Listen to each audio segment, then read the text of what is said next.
would you feel if you knew that everyone around you wanted you to die? Stories are meant to be shared. Narrated by Erin Robertson. Enjoy. Hey friends, well, today we are going to get to read chapter 14, which means we are over halfway done with this book, and it's been a delightful book. I love reading on The Secret Garden. Today, Miss Mary and Master Colin get to find out a little bit more about each other. Here we have two 10-year-olds who have spent their childhood not around other children and are both kind of stiff and awkward.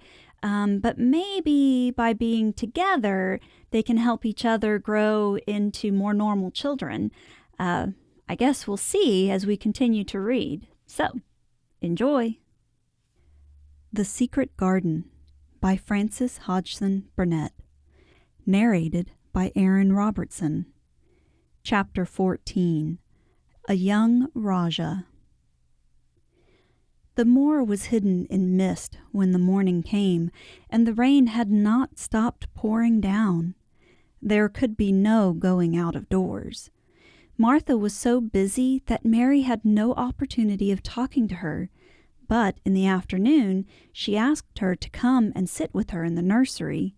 She came, bringing the stocking she was always knitting when she was doing nothing else. "What's the matter with thee?" she asked, as soon as they sat down. "Thou looks as if they'd something to say." I have found out what the crying was," said Mary. Martha let her knitting drop on her knee and gazed at her with startled eyes. "Thou hasn't," she exclaimed. "Never." "I heard it in the night," Mary went on, "and I got up and went to see where it came from. It was Colin. I found him." Martha's face became red with fright. Miss Mary," she said, half crying. "Thou shouldn't have done it. Thou shouldn't. Thou'll get me in trouble. I never told thee nothing about him, but thou'll get me in trouble. I shall lose my place, and what'll mother do?" "You won't lose your place," said Mary. "He was glad I came. We talked, and he said he was glad I came." "Was he?" cried Martha. "Art thou sure? Thou doesn't know what he's like when anything vexes him. He's a big lad to cry like a baby, but when he's in a passion he'll fair scream just to frighten us. He knows us daren't call our souls our own." "He wasn't vexed," said Mary. "I asked him if I should go away, and he made me stay. He asked me questions, and I sat on a big footstool and talked to him about India and about the robin and gardens. He wouldn't let me go. He let me see his mother's picture. Before I left him, I sang him to sleep." Martha fairly gasped with amazement.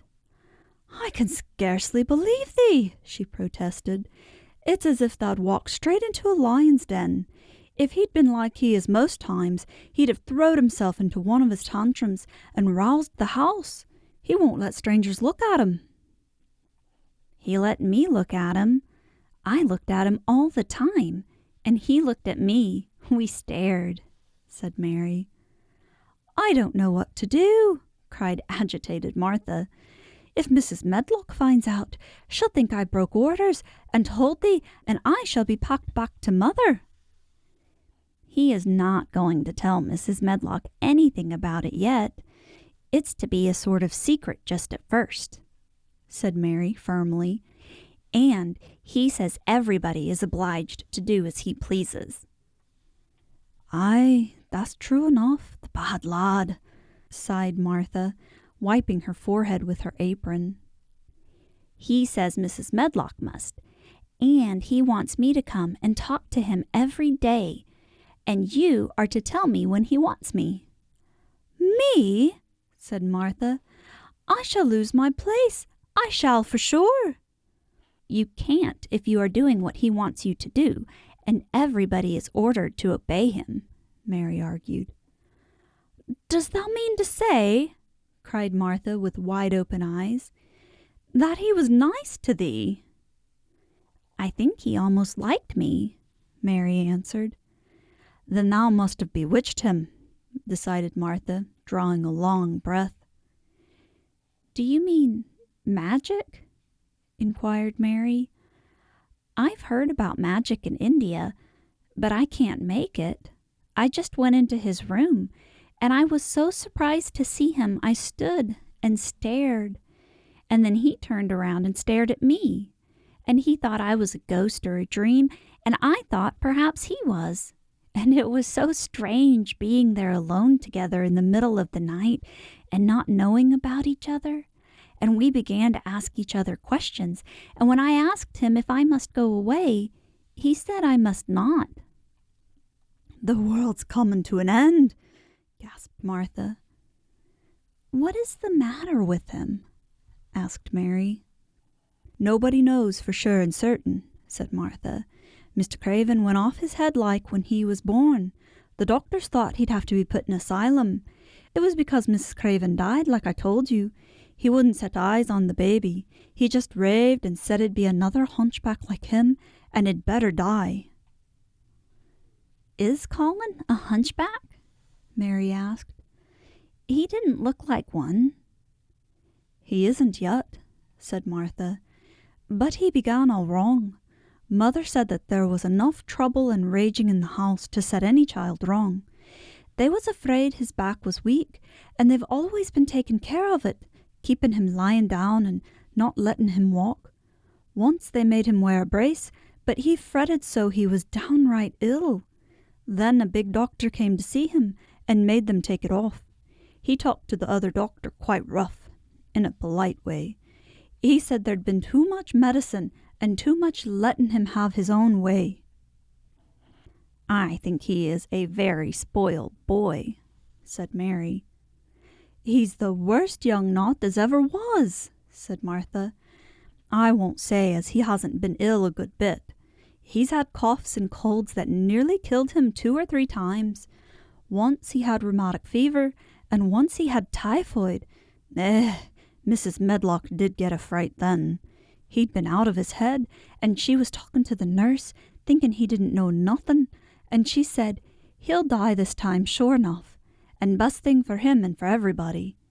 And she looked at him, and there he was with his big eyes open, staring at her as sensible as she was herself. She didn't know what had happened, but he just stared at her and says, 'You give me some water and stop talking.'" "Do you think he will die?" asked Mary. "Mother says there's no reason why any child should live that gets no fresh air and doesn't do nothing but lie on his back and read picture books and take medicine. He's weak and hates the trouble of being taken out of doors, and he gets cold so easy, he says it makes him ill." Mary sat and looked at the fire. "I wonder," she said slowly, "if it would not do him good to go out into a garden and watch things growing. It did me good." "One of the worst fits he ever had," said Martha, "was one time they took him out where the roses is by the fountain. He'd been reading in a paper about people getting something he called rose cold, and he began to sneeze, and he said he'd got it, and then a new gardener as didn't know the rules passed by and looked at him curious. He threw himself into a passion, and he said he'd looked at him because he was going to be a hunchback. He cried himself into a fever and was ill all night." "If he ever gets angry at me, I'll never go and see him again," said Mary. "He'll have thee if he wants thee," said Martha. "Thou may as well know that at the start." Very soon afterward, a bell rang, and she rolled up her knitting. "I dare say the nurse wants me to stay with him a bit," she said. "I hope he's in a good temper." She was out of the room about 10 minutes, and then she came back with a puzzled expression. "Well, thou has bewitched him," she said. "He's been up on his sofa with his picture books.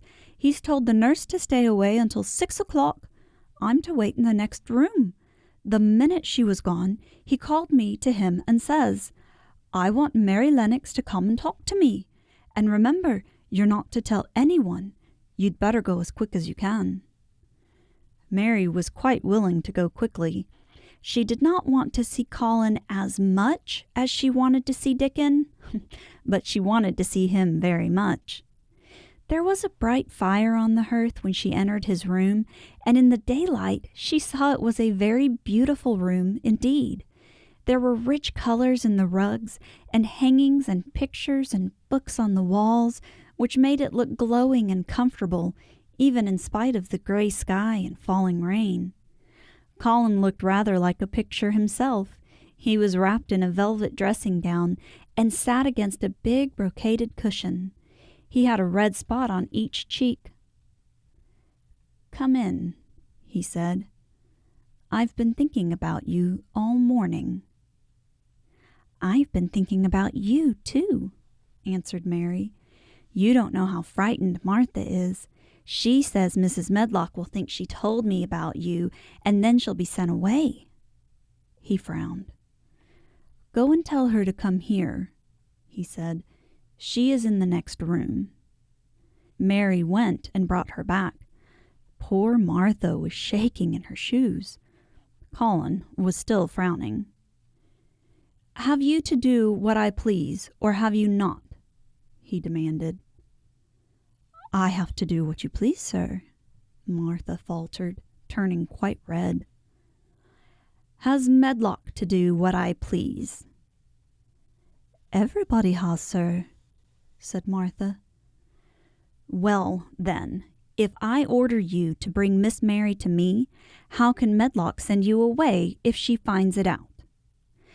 "Please don't let her, sir," pleaded Martha. "I'll send her away if she dares to say a word about such a thing," said Master Craven grandly.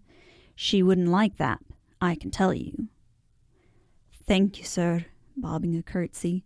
"I want to do my duty, sir." "What I want is your duty," said Colin more grandly still.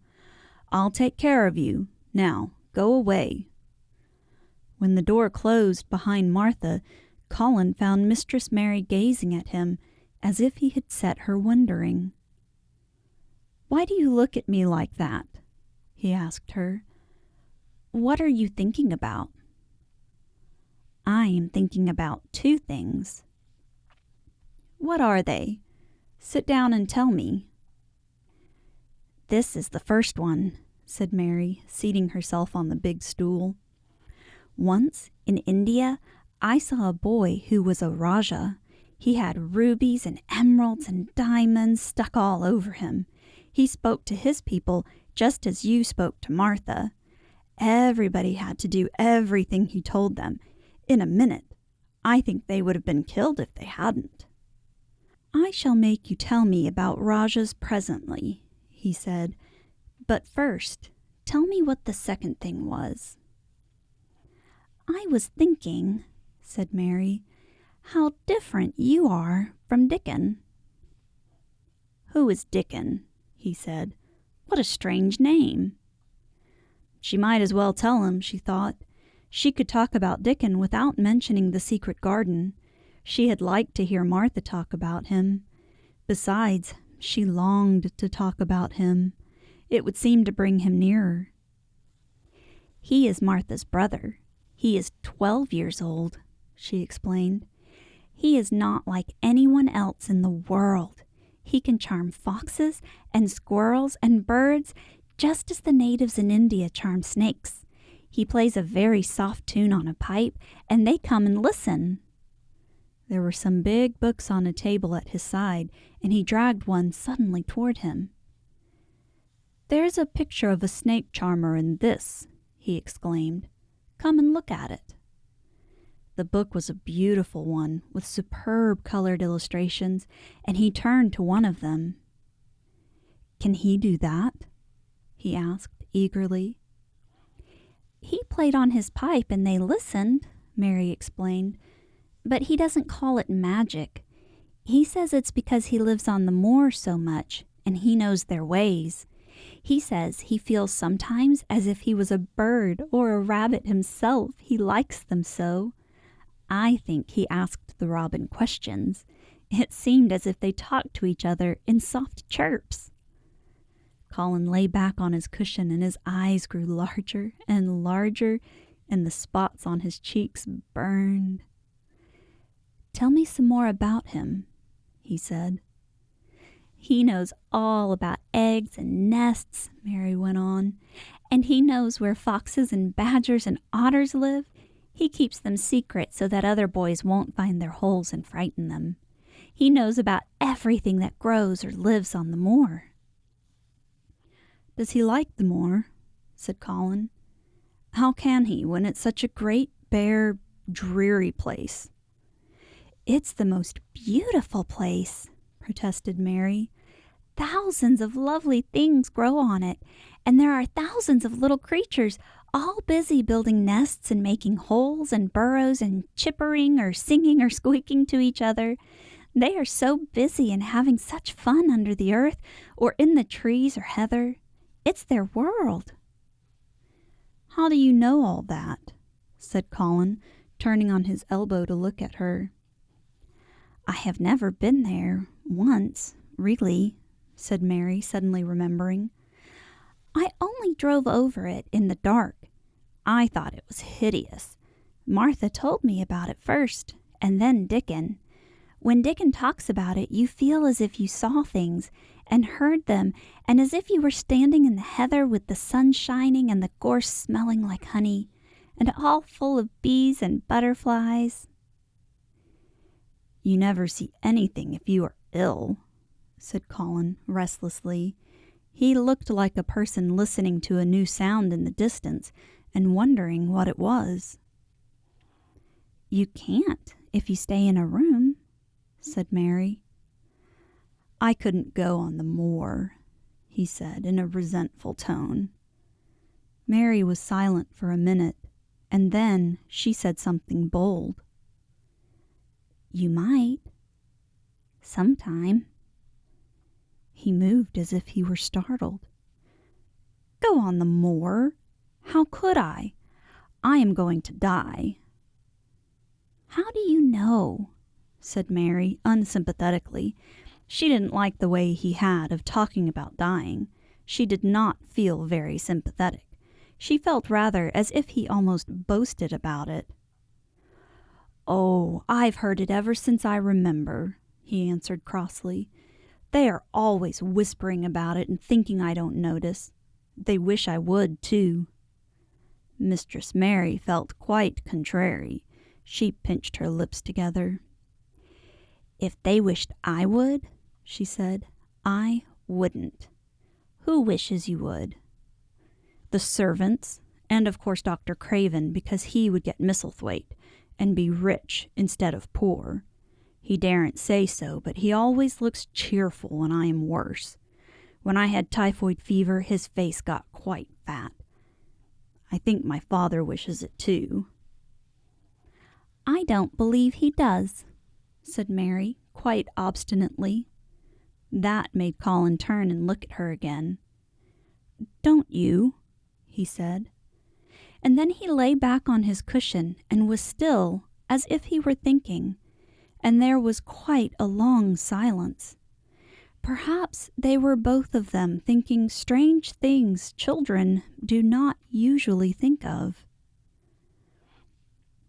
"I like the Grand Doctor from London, because he made them take the iron thing off," said Mary at last. "Did he say you were going to die?" "No." "What did he say?"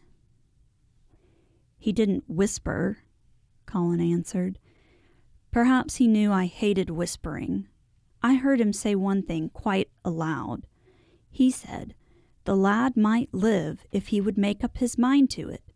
Put him in the humor. It sounded as if he was in a temper." "I'll tell you who would put you in the humor, perhaps," said Mary, reflecting. She felt as if she would like this thing to be settled one way or the other. "I believe Dickon would. He's always talking about live things. He never talks about dead things or things that are ill. He's always looking up in the sky to watch birds flying or looking down at the earth to see something growing. He has such round blue eyes, and they are so wide open with looking about. And he laughs such a big laugh with his wide mouth, and his cheeks are as red as cherries. She pulled her stool nearer to the sofa, and her expression quite changed at the remembrance of the wide, curving mouth and wide open eyes. "See here," she said, "don't let us talk about dying. I don't like it. Let us talk about living. Let us talk about Dickon, and then we will look at your pictures." It was the best thing she could have said. To talk about Dickon meant to talk about the moor and about the cottage and the 14 people who lived in it on 16 shillings a week, and the children who got fat on the moor grass like the wild ponies, and about Dickon's mother and the skipping rope and the moor with the sun on it, and about pale green points sticking up out of the black sod. And it was all so alive that Mary talked more than she had ever talked before, and Colin both talked and listened as he had never done either before. And they both began to laugh over nothings, as children will when they are happy together. And they laughed so that in the end they were making as much noise as if they had been two ordinary, healthy, natural 10-year-old creatures, instead of a hard little unloving girl and a sickly boy who believed that he was going to die. They enjoyed themselves so much that they forgot the pictures and they forgot about the time. They had been laughing quite loudly over Ben Weatherstaff and his robin, and Colin was actually sitting up as if he'd forgotten about his week back, when suddenly he remembered something. "Do you know there is one thing we have never once thought of?" he said. "We are cousins." It seemed so strange that they had talked so much and never remembered this simple thing that they laughed more than ever, because they had gotten into the humor to laugh at anything. And in the midst of the fun, the door opened, and in walked Dr. Craven and Mrs. Medlock. Dr. Craven started in actual alarm, and Mrs. Medlock almost fell back because he had accidentally bumped against her. "Good Lord!" exclaimed poor Mrs. Medlock, with her eyes almost starting out of her head. "Good Lord!" "What is this?" said Dr. Craven, coming forward. "What does it mean?" Then Mary was reminded of the boy Rajah again. Colin answered as if neither the doctor's alarm nor Mrs. Medlock's terror were of the slightest consequence. He was as little disturbed or frightened as if an elderly cat and dog had walked into the room. "This is my cousin Mary Lennox," he said. "I asked her to come and talk to me. I like her. She must come and talk to me whenever I send for her." Dr. Craven turned reproachfully to Mrs. Medlock. "Oh, sir," she panted, "I don't know how it's happened. There's not a servant on the place that dare to talk. They all have their orders." "Nobody told her anything," said Colin. "She heard me crying and found me herself. I am glad she came. Don't be silly, Medlock." Mary saw that Dr. Craven did not look pleased, but it was quite plain that he dared not oppose his patient. He sat down by Colin and felt his pulse. "I'm afraid there's been too much excitement. Excitement is not good for you, my boy," he said. "I should be excited if she kept away," answered Colin, his eyes beginning to look dangerously sparkling. "I am better. She makes me better. The nurse must bring up her tea with mine. We will have tea together." Mrs. Medlock and Dr. Craven looked at each other in a troubled way, but there was evidently nothing to be done. "He does look rather better, sir," ventured Mrs. Medlock. "But," thinking the matter over, He looked better this morning, before she came into the room. She came into the room last night. She stayed with me a long time. She sang a Hindustani song to me, and it made me go to sleep," said Colin. "I was better when I wakened up. I wanted my breakfast. I want my tea now. Tell nurse, Medlock." Dr. Craven did not stay very long. He talked to the nurse for a few minutes when she came into the room and said a few words of warning to Colin. He must not talk too much. He must not forget that he was ill. He must not forget that he was very easily tired. Mary thought that there seemed to be a number of uncomfortable things he was not to forget. Colin looked fretful and kept his strange black-lashed eyes fixed on Dr. Craven's face. "I want to forget it," he said at last. "She makes me forget it. That is why I want her." Dr. Craven did not look happy when he left the room. He gave a puzzled glance at the little girl sitting on the large stool. She had become a stiff, silent child again as soon as he entered, and he could not see what the attraction was. The boy actually did look brighter, however, and he sighed rather heavily as he went down the corridor. "They are always wanting me to eat things when I don't want to," said Colin as the nurse brought in the tea and put it on the table by the sofa. "Now, if you'll eat, I will. Those muffins look so nice and hot. Tell me about Rajah's." Well, Colin is definitely used to being in charge and doesn't mind taking charge, to say the least. But maybe Mary is going to be good for him. Maybe she will help him kind of get back on track of living just a happy life. That would be fantastic. I think we'll see more in the coming chapters. So until then, thanks for listening. Today's episode was possible through Project Gutenberg, a not-for-profit online collection of public domain literature. For more information or to help support this archive, go to www.gutenberg.org. To listen and learn more about the narrator, go online to www.erin-robertson.com or find her on Facebook, YouTube, and most podcast apps at Narrated by Erin Robertson. Be sure to hit like and subscribe so you don't miss a single chapter. And as always, thanks for listening.